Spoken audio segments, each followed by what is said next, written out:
내장 지방이 쌓이면 즉각적으로 건강 문제를 일으킬 수 있습니다.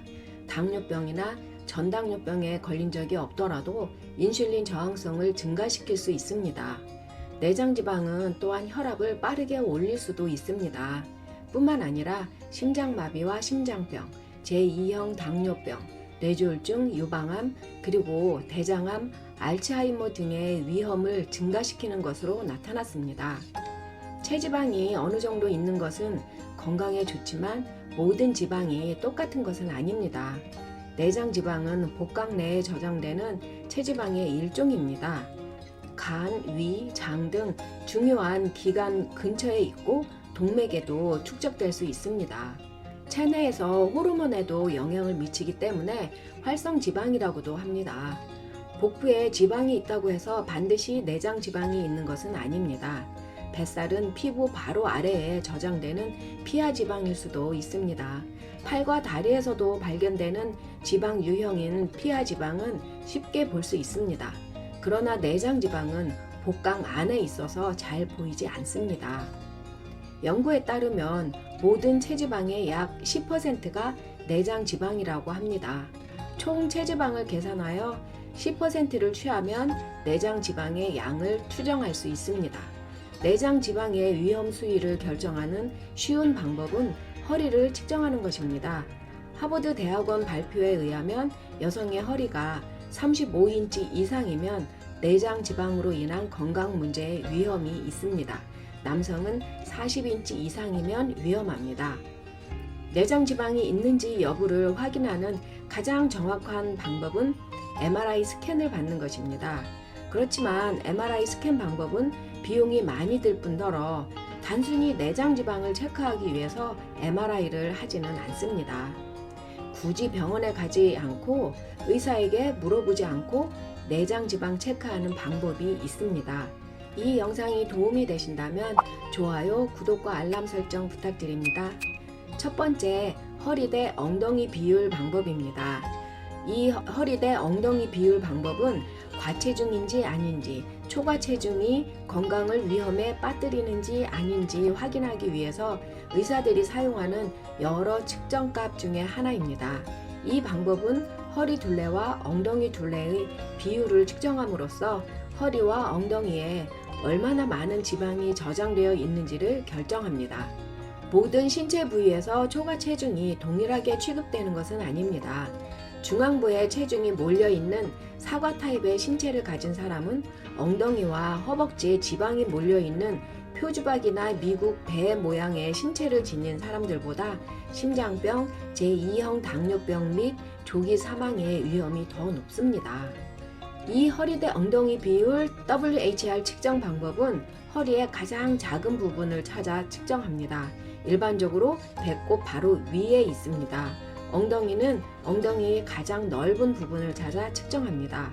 그리고 허리 둘레를 엉덩이 둘레로 나눕니다. 세계보건기구 WHO 보고서에 따르면 허리대 엉덩이 비율이 여성의 경우 0.85 이하, 남성의 경우 0.9 이하이면 정상입니다. 남성, 여성 모두 WHR이 1.0 이상이면 심장질환 및 과체중 관련 기타 질병의 위험이 증가합니다. 이 허리대 엉덩이 둘레의 방법은 쉽게 측정이 가능하고 심장병과 당뇨병의 위험을 예측하는 데 도움이 될 수 있습니다. 그러나 단점이 있습니다. 정확한 엉덩이 측정이 어려울 수 있습니다. 또한 단순히 엉덩이 근육 운동을 많이 해서 엉덩이 사이즈가 커졌을 수도 있기 때문에 정확한 측정이 될 수는 없습니다. 또한 키가 5피트 152.4cm 이하인 사람에게는 사용할 수 없고 어린이에게는 사용하지 않는 것이 좋습니다. 두 번째 방법은 허리와 키 비율입니다. 연구원들은 제1형 당뇨병 환자가 허리와 키 비율이 높으면 내장 지방의 비율도 높다는 것을 발견했습니다. 참고 자료는 더보기에 있습니다. 허리와 키 비율을 알아내는 방법은 허리 둘레를 키로 나누면 됩니다. 이상적인 허리와 키 비율은 0.5 이하입니다. 세 번째, 체질량 지수 BMI 방법입니다. 키와 체중을 기준으로 체지방을 직접 측정하지 않고 방정식을 사용하여서 근사치를 계산하는 방법입니다. 이 체질량 지수 방법은 건강한 체중인지 과체중인지 판단하는 데 도움이 될 수 있습니다.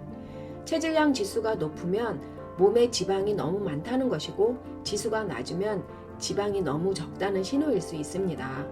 체질량 지수가 높을수록 심장병, 고혈압 및 당뇨병과 같은 심각한 질병이 발생할 가능성이 높고, 반대로 체질량 지수가 너무 낮으면 뼈 손실, 면역 기능 감소, 그리고 빈혈 등 여러 건강 문제가 발생할 수 있습니다. 체질량 지수 계산법은 모든 연령대의 사람들에게 동일한 방법으로 계산이 됩니다.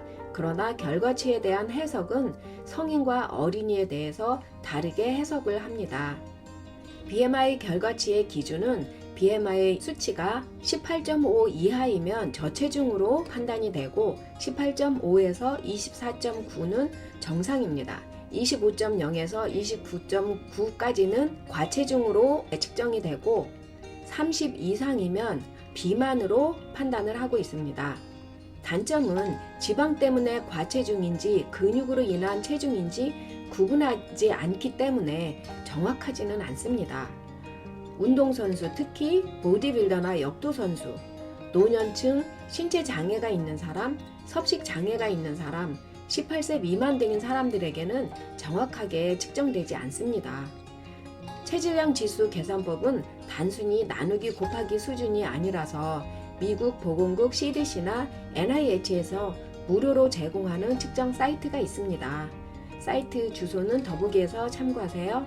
위 세 가지 방법 중에서 허리 둘레를 측정하는 WHR 방법이 가장 정확하고 중요하다고 합니다. 엉덩이와 허벅지에 체중이 실리는 경우보다 복부에 과도한 체지방이 있으면 건강에 더 위험하기 때문입니다.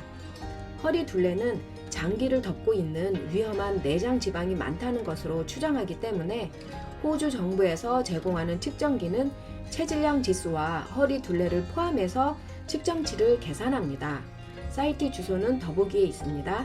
사이트에 들어가셔서 신장, 키를 넣으시고 체중 입력하고, 그리고 허리 사이즈 입력하시면 됩니다.